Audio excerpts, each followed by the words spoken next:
সবাইকে স্বাগত জানাচ্ছি। আমি ফিরোজ তোহা। শুরুতেই সংবাদ শিরোনাম জানিয়ে দেব এই মুহূর্তে হাতে পাওয়া সর্বশেষ গুরুত্বপূর্ণ আপডেট বাংলা সংবাদ। শুরুতেই থাকছে নাগরিক ঐক্যের সভাপতি মাহমুদুর রহমান মান্না বলেছেন, কেবল ঢাকাতেই নয়, দেশের বিভিন্ন স্থানে আয়নাঘর রয়েছে।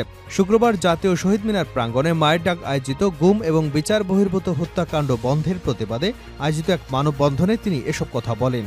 আইনশৃঙ্খলা রক্ষাকারী বাহিনী কর্তৃক গুমের শিকার ও নিখোঁজ হওয়াদের স্বজনরা মানববন্ধন করেন। নিখোঁজ ব্যক্তিদের ছবি, ব্যানার, পোস্টার ও প্ল্যাকার্ড হাতে নিয়ে মানববন্ধনে দাঁড়ান গুম হওয়া স্বজনেরা। গুম হওয়া ব্যক্তি যারা ফিরে এসেছেন তারা তাদের ভয়ঙ্কর অভিজ্ঞতার কথা তুলে ধরছেন। এ সময় ক্ষতিপূরণেরও দাবি জানিয়েছেন তারা। এবারে জানাবো রাজনৈতিক দলগুলোর সঙ্গে ডক্টর ইউনূসের বৈঠক শনিবার। অন্তর্বর্তীকালীন সরকারের প্রধান উপদেষ্টা হিসেবে দায়িত্ব গ্রহণের পর ডক্টর মোহাম্মদ ইউনূসের সাথে দ্বিতীয়বারের মতো বৈঠকে বসতে যাচ্ছেন রাজনৈতিক দলগুলোর নেতারা। তবে এই বৈঠকে আওয়ামী লীগ বা 14 দলীয় জোটের কেউ উপস্থিত থাকবেন না বলেই ধারণা করা হচ্ছে। জানাবো অভ্যন্তরীণ দুর্নীতি ও গুম তদন্তে আদালত গঠন করল সেনাবাহিনী। সেনাবাহিনীর অভ্যন্তরীণ দুর্নীতি এবং গুমের ঘটনা তদন্তে উচ্চ পর্যায়ের আদালত গঠন করা হয়েছে। শুক্রবার সেনাবাহিনীর পক্ষ থেকে বিষয়টি নিশ্চিত করা হয়। এবারে থাকছে যে কারণে পদত্যাগ করেন সোহেল তাজ। সাবেক স্বরাষ্ট্র প্রতিমন্ত্রী ও বাংলাদেশের প্রথম প্রধানমন্ত্রী তাজউদ্দিন আহমেদের ছেলে তানজিম আহমেদ সোহেল তাজ শুক্রবার গণমাধ্যমে প্রকাশিত এক সাক্ষাৎকারে তিনি বিভিন্ন বিষয় নিয়ে কথা বলেছেন। সেখানে তার স্বরাষ্ট্র প্রতিমন্ত্রীর পদ থেকে পদত্যাগের বিষয়টি উঠে আসে। প্রিয় দর্শক, এই বিষয়ে থাকছে একটি বিস্তারিত আলোচনা, সঙ্গে থাকুন। এদিকে বিএনপির মহাসচিব মির্জা ফখরুল ইসলাম আলমগীর ও সিনিয়র যুগ্ম মহাসচিব অ্যাডভোকেট রুহুল কবির রিজভীর সই নকল করে ফেসবুকে একটি প্রেস বিজ্ঞপ্তি পোস্ট করে একটি মহল। বিষয়টি নিয়ে বিভ্রান্ত তৈরি হলে দলের নেতাকর্মীদের বিভ্রান্ত না হওয়ার জন্য অনুরোধ করে দলটি। এবং সর্বশেষ জানাবো আন্তর্জাতিক সংবাদ। দাউ দাউ করে জ্বলছে জাহাজ, ভিডিও প্রকাশ করল হুতি। লোহিত সাগরে গত এক সপ্তাহ ধরে পড়তে থাকা গ্রিসের পতাকাবাহী জাহাজ সোনিয়নের ভিডিও ফুটেজ প্রকাশ করেছে ইয়েমেনের সশস্ত্র গোষ্ঠী হুতি। বৃহস্পতিবার প্রকাশ করা হয় ওই ভিডিওটি, খবর রয়টার্সের। এতে দেখা যায় দাউ দাউ করে জ্বলছে জাহাজটির বিভিন্ন অংশ। এদিকে হুতি জানিয়েছে জাহাজটি সরিয়ে নেওয়ার অনুমতি দিতে তারা রাজি আছে। তেলবাহী এ জাহাজ থেকে লোহিত সাগরে তেল ছড়িয়ে পড়বার শঙ্কা প্রকাশ করেছে পশ্চিমারা। এতক্ষণ শিরোনাম শুনছিলেন, এবার বিস্তারিত। প্রিয় দর্শক, আপনি যদি এই চ্যানেলে নতুন হয়ে থাকেন, ভিডিওটি দেখতে দেখতে চ্যানেলটি সাবস্ক্রাইব করে আমাদের সঙ্গে থাকুন। আর এই ভিডিও সম্পর্কে আপনি আপনার মূল্যবান মতামতটি কমেন্ট বক্সে জানিয়ে দিন। আর হ্যাঁ প্রিয় দর্শক, জানিয়ে দিন ভিডিওটি কোথা থেকে দেখছেন। কেবল ঢাকায় নয়, দেশের বিভিন্ন স্থানে আয়নাঘর রয়েছে। নাগরিক ঐক্যের সভাপতি মাহমুদুর রহমান মান্না বলেছেন, কেবল ঢাকাতেই নয়, দেশের বিভিন্ন স্থানে আয়নাঘর রয়েছে।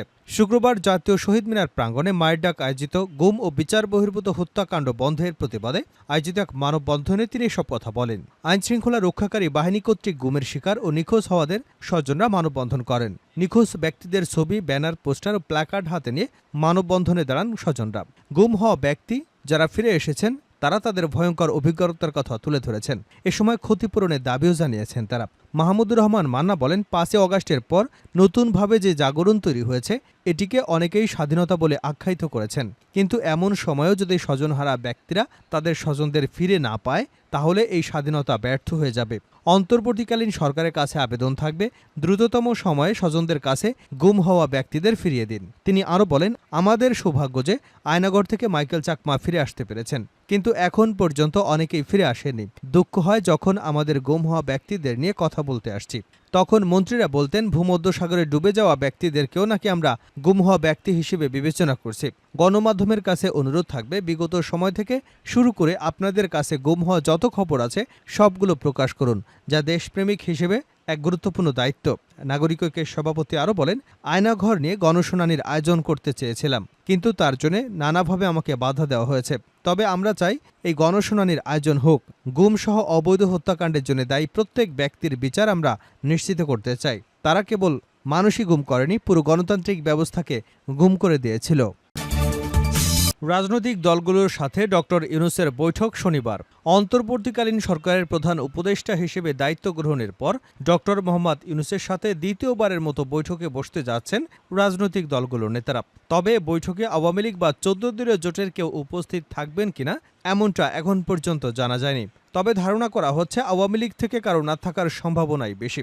শনিবার বিকাল ৩টায় রাষ্ট্রীয় অতিথি ভবন যমুনায় প্রেস উইং জানান, শনিবার বিকাল ৩টায় রাষ্ট্রীয় অতিথি ভবন যমুনায় এই বৈঠক হবার কথা রয়েছে। প্রধান উপদেষ্টার প্রেস উইং জানান, শনিবার বিকাল ৩টায় বৈঠক শুরু হবে, যা চলবে রাত ৮টা পর্যন্ত। এর আগে ক্ষমতা গ্রহণের পর গত ৮ই আগস্ট রাজনৈতিক দলগুলোর শীর্ষ নেতাদের বৈঠক হয় ডক্টর ইউনূসের সাথে। সেদিন তার সাথে বিএনপি, জামায়াত ইসলামী সহ বিভিন্ন রাজনৈতিক দলের শীর্ষ নেতারা সাক্ষাৎ করেন। সেদিন ক্ষমতাচ্যুত দল আওয়ামী লীগ বা ১৪ দলীয় জোটের কেউ বৈঠক করেননি। বৃহস্পতিবার বিকেলে ডক্টর ইউনূসের সঙ্গে বৈঠক হয়েছে বিএনপির। বৈঠকে আলোচনা ফলপ্রসূ হয়েছে বলে দাবি করেছে বিএনপির মহাসচিব মির্জা ফখরুল ইসলাম আলমগীর। তিনি বলেছেন, দীর্ঘ সোয়া ঘণ্টা বৈঠক হয়েছে, আলোচনা ফলপ্রসূ হয়েছে। আমরা আশাবাদী অন্তর্বর্তীকালীন সরকারে যারা আছেন তাদের আন্তরিকতা, দেশপ্রেম, যোগ্যতা দিয়ে খুব দ্রুত একটা দেশে স্থিতিশীল পরিবেশ ফিরিয়ে আনবেন। সেই সাথে একটা নির্বাচনের ব্যবস্থা করবেন, প্রয়োজনীয় সংস্কার করবেন বলে আমরা বিশ্বাস করি। অভ্যন্তরীণ দুর্নীতি এবং গুম তদন্তে আদালত গঠন করল সেনাবাহিনী। সেনাবাহিনীর অভ্যন্তরীণ দুর্নীতি এবং গুমের ঘটনা তদন্তে উচ্চ পর্যায়ের আদালত গঠন করা হয়েছে। শুক্রবার সেনাবাহিনীর পক্ষ থেকে বিষয়টি নিশ্চিত করা হয়েছে। সম্প্রতি এক সাক্ষাৎকারে অভিযুক্ত কর্মকর্তাদের বিষয়ে সেনাপ্রধান ওয়াকারুজ্জামান বলেছিলেন, এ বিষয়ে তদন্ত চলছে, তাতে দোষী সাব্যস্ত হলে অবশ্যই ব্যবস্থা নেওয়া হবে। অনেক বিষয়ে তদন্ত হচ্ছে বলেও জানিয়েছেন তিনি। সেনাপ্রধান আরও বলেছিলেন, প্রমাণ ছাড়া কারো বিরুদ্ধে ব্যবস্থা নেওয়া যায় না। তদন্ত প্রক্রিয়াটি একটু ধীরগতিতে চলছে। এখানে বেশ কিছু বিষয় নিয়ে কাজ করতে হবে। যে কারণে পদত্যাগ করলেন সোহেল তাজ। সাবেক স্বরাষ্ট্র প্রতিমন্ত্রী ও বাংলাদেশের প্রথম প্রধানমন্ত্রী তাজউদ্দিন আহমেদের ছেলে তানজিম আহমেদ সোহেল তাজ শুক্রবার গণমাধ্যমে প্রকাশিত এক সাক্ষাৎকারে তিনি বিভিন্ন বিষয় নিয়ে কথা বলেছেন। সেখানে তার স্বরাষ্ট্র প্রতিমন্ত্রীর পদ থেকে পদত্যাগের বিষয়টি উঠে আসে। তানজিম আহমেদ সোহেল তাজ বলেন, সংসদ সদস্য, স্বরাষ্ট্র প্রতিমন্ত্রী পদ থেকে পদত্যাগ করেছিলাম। অনিয়ম, দুর্নীতি, অব্যবস্থাপনার বিরুদ্ধে আমার প্রতিবাদ। সুতরাং একজন পদত্যাগ করার চেয়ে বড় প্রতিবাদ তো আর হতে পারে না। আমি নীরবে পদত্যাগ করে সরে গিয়েছিলাম। মেসেজ তো ছিল। মর্নিং শোজ দ্য ডে উল্লেখ করে তিনি আরও বলেন, আমাদের উদ্দেশ্য ছিল, আমাদের দল একটি নির্বাচনী ইশতেহার দিয়েছিল, যেটা নাম দিয়েছিল দিন বদলের সনদ। দিন বদলের সনদটা ছিল এক্স্যাক্টলি আজকের ছাত্ররা যেটা নিয়ে আন্দোলন করেছে এবং মুক্তির যুদ্ধ করে যে লাখো লাখো শহীদ রক্ত দিয়েছিল, সেই স্পিরিটটাই ছিল দিন বদলের সনদে। সোহেল তাজ বলেন, আমি মনে প্রাণে বিশ্বাস করেছিলাম বাংলাদেশকে পরিবর্তন করব, একটি নতুন বাংলাদেশ হিসেবে গড়ে তুলব, প্রতিষ্ঠানগুলোকে ঠিক করব, ইনস্টিটিউশনগুলোকে মজবুত করব, আমাদের বিচার বিভাগ স্বাধীনভাবে কাজ করবে, আমাদের প্রশাসনে কোনো রাজনীতি হবে না, পুলিশ উন্মুক্ত একটি পেশাদার বাহিনী হিসেবে, আইন শৃঙ্খলা বাহিনী হিসেবে কাজ করবে। তিনি আরও বলেন, আমি চেয়েছিলাম রাজনৈতিক প্রভাব মুক্ত একটি রাজনৈতিক কালচার গড়ে তুলব, সেটাই আমাদের ভবিষ্যতের চাবিকাঠি হবে। কিন্তু আমি যখন দেখলাম আমরা সে পথে যাচ্ছি না, কারণ একটাই, আমি বলেছি মর্নিং শোজ দ্য ডে, অর্থাৎ সকালই বলে দেয় দিনটা কেমন যাবে। তার পদত্যাগে একজন রাজনৈতিক নেতার প্রভাব খাটানোর বিষয়ে সোহেল তাজ বলেন, এটা একেবারেই ঠিক না। এরকম কোনো ঘটনাও ঘটেনি যে আমার উপরে কেউ আক্রমণ করবে, এরকম হয়নি। এটা কে বা কারা বলেছেন এটা ঠিক আমি জানি না। আমি সার্বিকভাবে পলিসি এবং যেভাবে কাজ চলছিল সেটার প্রতিবাদে চলে এসেছি। এখানে আরও কিছু বিষয় আছে। আমি মনে করেছি আমার যে ক্যাপাবিলিটি সেই অনুযায়ী আমি কাজ করতে পারছিলাম না, স্বাধীনভাবে কাজ করতে পারছিলাম না, কারণ আমি উদ্যোগ নিয়েছিলাম দেশকে দুর্নীতিমুক্ত করব। আমি উদ্যোগ নিতে চেয়েছিলাম প্রত্যেকটা মন্ত্রণালয়ে দুর্নীতি বিরুদ্ধে অভিযোগ কেন্দ্র থাকবে। আমি উদ্যোগ নিতে চেয়েছিলাম পুলিশকে একটি প্রফেশনাল ডিসিপ্লিন ফোর্স হিসেবে দুর্নীতির বিরুদ্ধে সবচেয়ে বড় হাতিয়ার হিসেবে ব্যবহার করব। আমার অনেক পরিকল্পনা ছিল, যখন দেখলাম সেগুলো বাস্তবায়ন করা সম্ভব নয়, তাই সরে গেছি। মির্জা ফখরুল ও রিজভীর সই নকল করে বিজ্ঞপ্তি। বিএনপির মহাসচিব মির্জা ফখরুল ইসলাম আলমগীর ও সিনিয়র যুগ্ম মহাসচিব অ্যাডভোকেট রুহুল কবির রিজভীর সই নকল করে ফেসবুকে একটি প্রেস বিজ্ঞপ্তি পোস্ট করে একটি মহল। বিষয়টি নিয়ে বিভ্রান্ত তৈরি হলে দলের নেতাকর্মীদের বিভ্রান্ত না হওয়ার জন্য অনুরোধ করে দলটি। শুক্রবার এক সংবাদ বিজ্ঞপ্তিতে রুহুল কবির রিজভী জানান, কোনো স্বার্থন্বেষী কুচক্রী মহল বিএনপি মহাসচিব মির্জা ফখরুল ইসলাম আলমগীর এবং আমার স্বাক্ষর জাল করে সামাজিক যোগাযোগ মাধ্যম ফেসবুকে একটি প্রেস বিজ্ঞপ্তি পোস্ট করেছে। ফেসবুকে পোস্টকৃত প্রেস বিজ্ঞপ্তিটি সম্পূর্ণ মিথ্যা ও বানোয়াট এবং অসৎ উদ্দেশ্য প্রণোদিত। তিনি বলেন, উল্লেখিত প্রেস বিজ্ঞপ্তি বিএনপির মহাসচিব এবং আমার স্বাক্ষর ও বিএনপির দপ্তর থেকে গণমাধ্যমে পাঠানো হয়নি। এটি সম্পূর্ণ বানোয়াট ও ভুয়া। সামাজিক যোগাযোগ মাধ্যমে ফেসবুকে বিএনপির মহাসচিব ও আমার স্বাক্ষর জাল করে প্রচারিত ভুয়া প্রেস বিজ্ঞপ্তিটির বিষয়ে দলের সকল কার্যালয়ের নেতাকর্মীকে বিভ্রান্ত না হওয়ার জন্য অনুরোধ করেন তিনি।